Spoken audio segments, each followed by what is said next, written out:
Assalamualaikum warahmatullahi wabarakatuh. Halo teman-teman, kembali lagi dengan saya Ganendra Brahmono Putri atau biasa dipanggil Nendra dengan NIM 0211211110 dari Program Studi Teknologi Mekanisasi Pertanian. Di sini saya akan kembali menjelaskan atau mereview materi dari mata kuliah perancangan mesin yang berjudul Perencanaan Spesifikasi, Perumusan, dan Evaluasi dari Konsep Desain. Untuk yang pertama, kita akan melakukan perumusan dari perencanaan spesifik. Jadi kita tuh harus tahu apa sih perencanaan spesifik itu. Perencanaan spesifik merupakan suatu kreasi untuk menghasilkan hasil akhir yang membentuk kenyataan fisik. Nah, untuk melakukan perancangan spesifik ini, kita harus membuat diagram alir terlebih dahulu. Nah, fungsinya kita harus membuat diagram alir itu agar urutan rencananya itu lebih sistematis dan lebih berurutan lagi sesuai prosedur yang ada. Jadi untuk diagram alir ini ada berbagai macam bentuk. Untuk bentuk yang pertama itu berbentuk oval atau biasa kita sebut dengan terminal. Di sini bentuk oval itu biasanya digunakan untuk awalan ataupun akhiran seperti start atau end. Kemudian bentuk selanjutnya ada bentuk jajar genjang. Nah, di bentuk jajar genjang ini atau biasa kita sebut dengan input, ini biasanya digunakan untuk menginput persyaratan-persyaratan apa yang dibutuhkan dalam perencanaan mesin tersebut. Kemudian bentuk selanjutnya ada bentuk trapesium terbalik. Nah, bentuk trapesium terbalik ini biasa kita sebut dengan pekerjaan orang.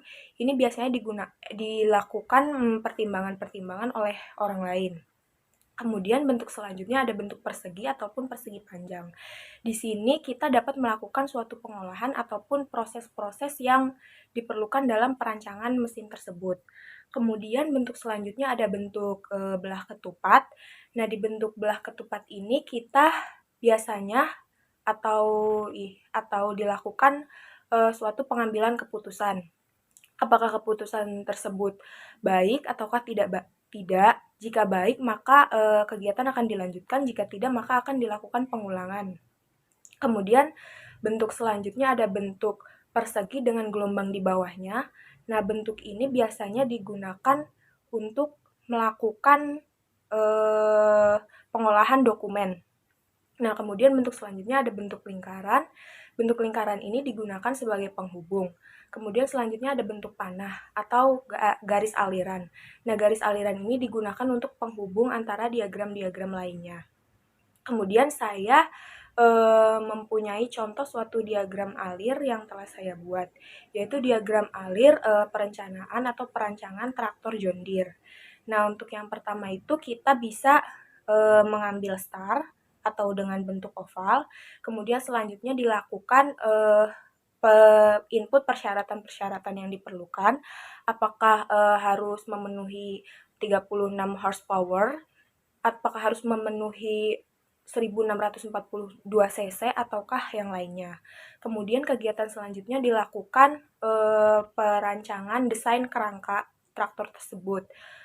Kemudian selanjutnya dilakukan uji desain. Apakah desain tersebut layak atau tidak. Kemudian jika sudah diuji, jika layak, maka akan dilanjutkan kegiatannya. Jika tidak, maka akan dilakukan pengulangan dari mendesain kerangka tersebut. Kemudian kegiatan selanjutnya ada pembuatan sistem mekanik dari traktor John Deere. Nah, kemudian selanjutnya dilakukan perakitan dan manufacturing secara keseluruhan. Kemudian kegiatan selanjutnya dapat dilakukan pengujian serta finishing. Kemudian diambil kembali suatu keputusan apakah traktor tersebut sudah jadi atau belum. Jika sudah ataupun layak, maka bisa langsung finish. Jika tidak, maka akan dilakukan perbaikan dengan melakukan pengulangan atau perakitan kembali dari komponen-komponen ataupun sistem mekanik traktor tersebut. Kemudian saya akan menjelaskan materi yang kedua, yaitu faktor manusia dalam desain. Nah, di materi ini manusia memiliki suatu long term memory ataupun memori yang diingat dalam jangka panjang. Di sini kita mengambil perancang individu model pemrosesan informasi manusia.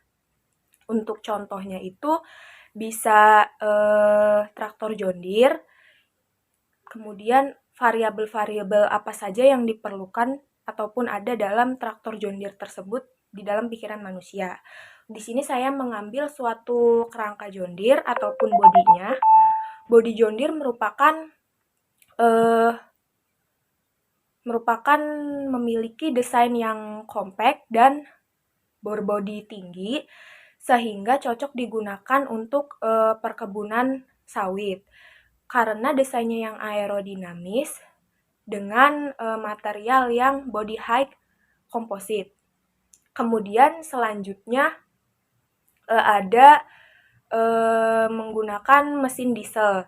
Nah, mesin diesel ini merupakan suatu motor bakar yang menggunakan panas kompresi untuk mengkabutkan bahan bakarnya yang sudah diinjeksikan ke dalam ruang bakar.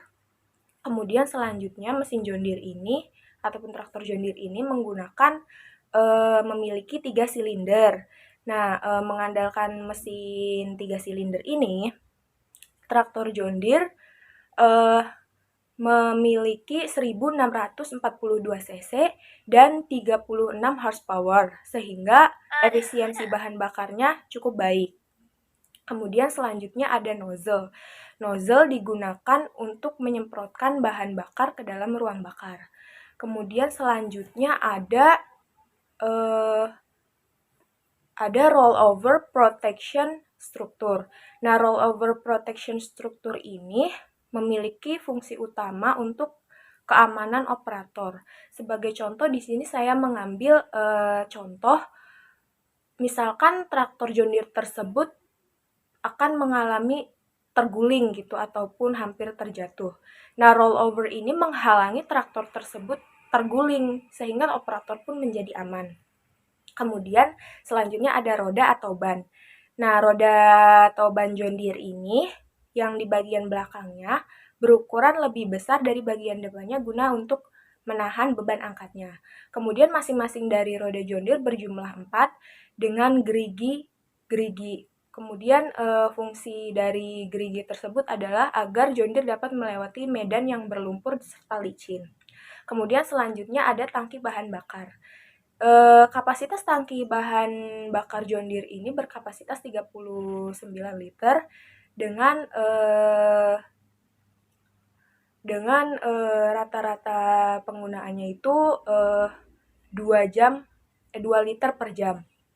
Kemudian selanjutnya ada titik gandeng. Nah, titik gandeng John Deere ini berjumlah 3 ataupun bisa disebut sebagai mounted. Fungsi dari titik gandeng ini adalah untuk menggandeng suatu implemen seperti implemen bajak singkal, bajak piringan, ataupun bajak rotari. Baiklah, sekian pembahasan atau review yang dapat saya bahas. Kurang lebihnya mohon maaf. Terima kasih. Wassalamualaikum warahmatullahi wabarakatuh.